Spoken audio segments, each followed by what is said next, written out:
Volvemos ahora a la situación de Medio Oriente. Estamos en comunicación con Said Chaya. Él es politólogo y es experto en Medio Oriente. Said, buenas noches. Te saludamos Gabriel Sued y Noelia Barral Grijera. ¿Cómo estás? ¿Qué tal, Gabriel, Noelia? ¿Cómo están? Bien, buenas noches. Bien, gracias por estos minutos. Bueno, ¿cómo estás viendo vos la situación y sobre todo las últimas noticias con este despliegue terrestre que ha informado Israel? Bueno, muy complejo y la cuestión se está poniendo más compleja con el correr de las horas. Por ahora, uno de los medios que está más presente en la zona, que es Al Jazeera, dijo que en efecto están sobre el borde, digamos, de la frontera de Gaza, pero no hubo todavía una incursión terrestre efectiva de las fuerzas israelíes. Pero bueno, sí sabemos que hubo fuertes bombardeos y que desde Gaza están respondiendo. Eh, Repasando un poco también la situación regional, vimos como Estados Unidos salió a decir hace instantes, ¿no? Que el día domingo finalmente se va a reunir el Consejo de Seguridad de Naciones Unidas. Entonces, el Consejo de Seguridad estaba por reunirse ayer, miércoles, y Estados Unidos advirtió que no iba a admitir una declaración de consenso para frenar esta escalada.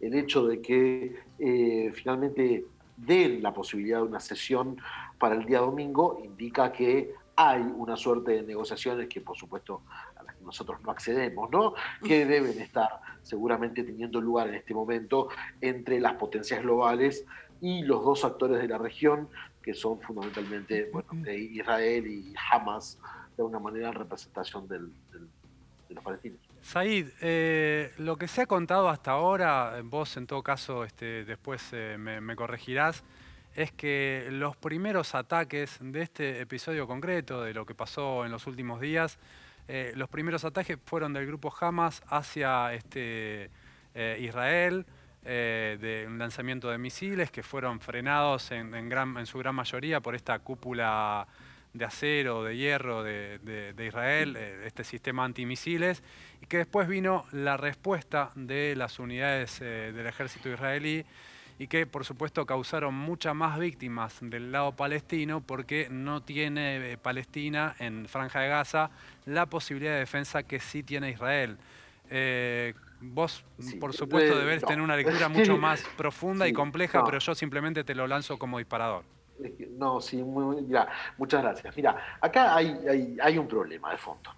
Y es que durante la semana se fue gestando un malestar con eje en la ciudad de Jerusalén. Hubo dos hechos centrales en Jerusalén que son los que gestaron todo este malestar.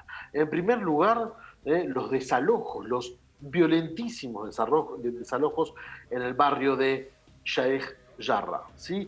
Que son desalojos de algunas familias palestinas.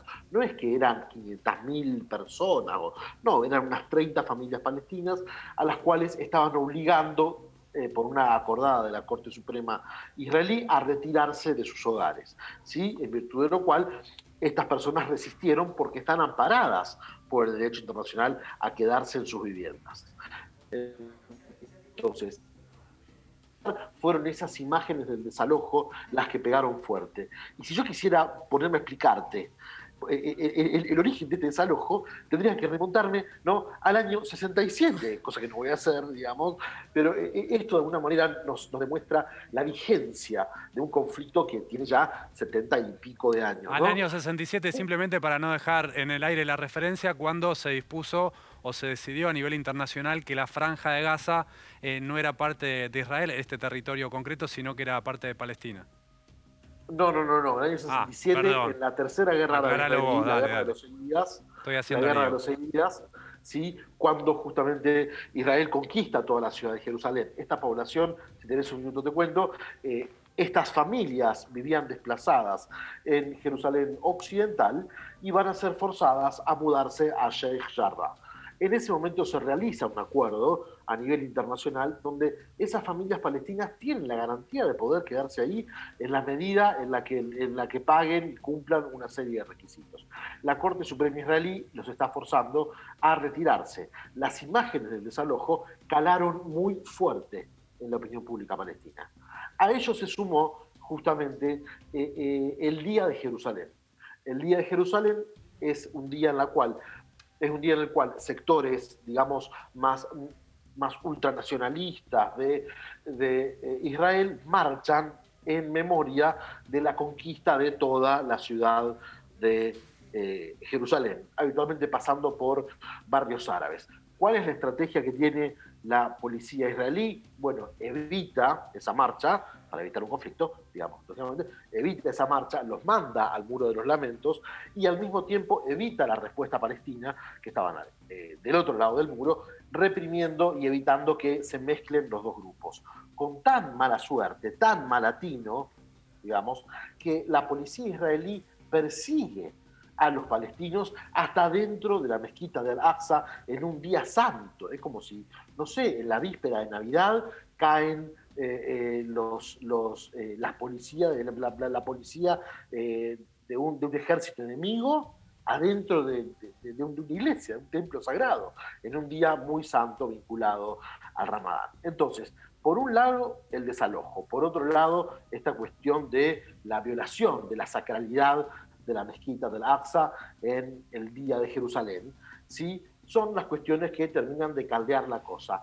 Hamas, cuando ataca Tel Aviv y Jerusalén, dice justamente: nosotros somos los que venimos a defender este ataque, viene en represalia de las acciones realizadas. Es una narrativa, por supuesto que es una narrativa, porque ellos son los que de alguna manera se benefician de este ciclo de violencia, de la misma manera que después Netanyahu dice: voy a caerles con toda, porque son unos terroristas, etcétera, ¿no? Así hay que actuar y castigar y proteger al pueblo. Y estos dos grupos entran, digamos, la derecha israelí y Hamas, entran en unos ciclos de violencia en la cual son los únicos capaces de garantizar lo que la gente está pidiendo, que es seguridad. ¿Y qué posibilidad de salida de ese círculo que se retroalimenta hay?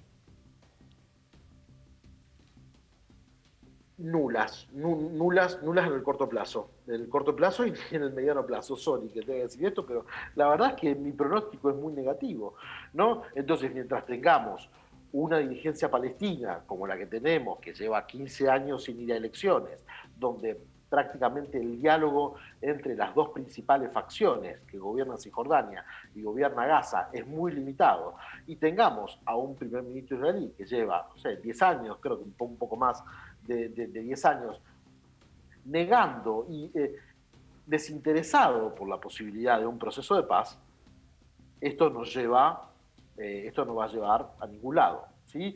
Lo que es necesario es un cambio dirigencial que promueva el diálogo.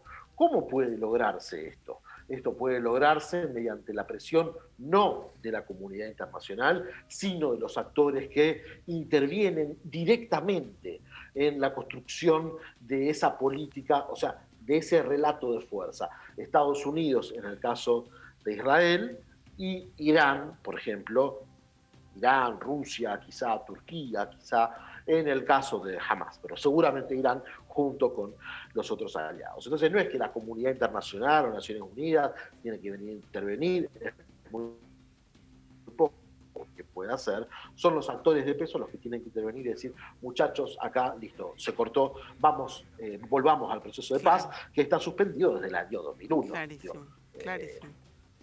Muchísimas gracias, Said, por estos minutos con IP Noticias. Bueno, muchas gracias a ustedes por la comunicación. Buenas noches.